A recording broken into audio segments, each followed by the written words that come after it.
long as these three girls are together, because they're not very, those three girls there are travelling together, and we're good on my own.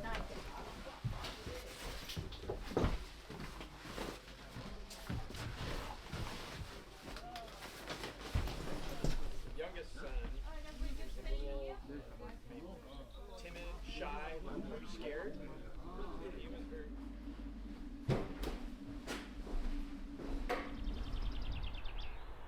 From New York. Yeah, where are y'all from? From Toronto. We used to live, I used to work.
Barista. Yeah, do you want a flat white cappuccino? And hot tips. Yeah.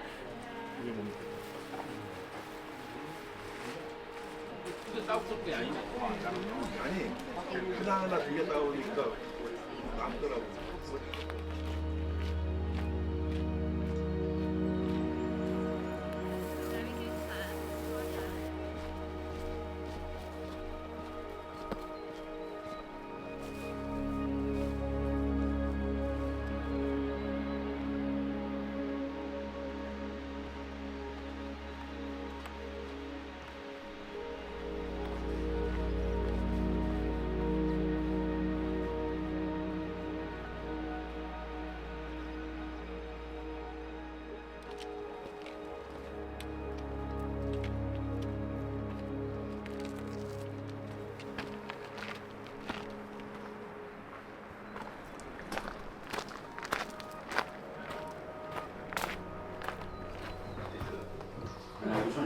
Rugby.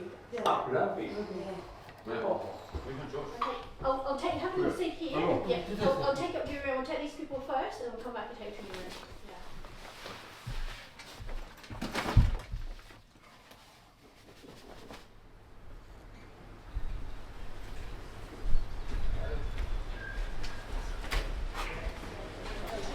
We've just come out of COVID and we didn't make any money for a couple of years.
there? Yeah, give us a sec. I'll get the bag Good up. job, man.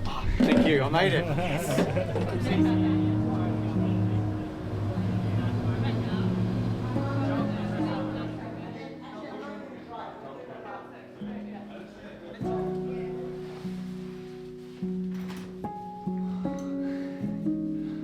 Wow. This is really nice.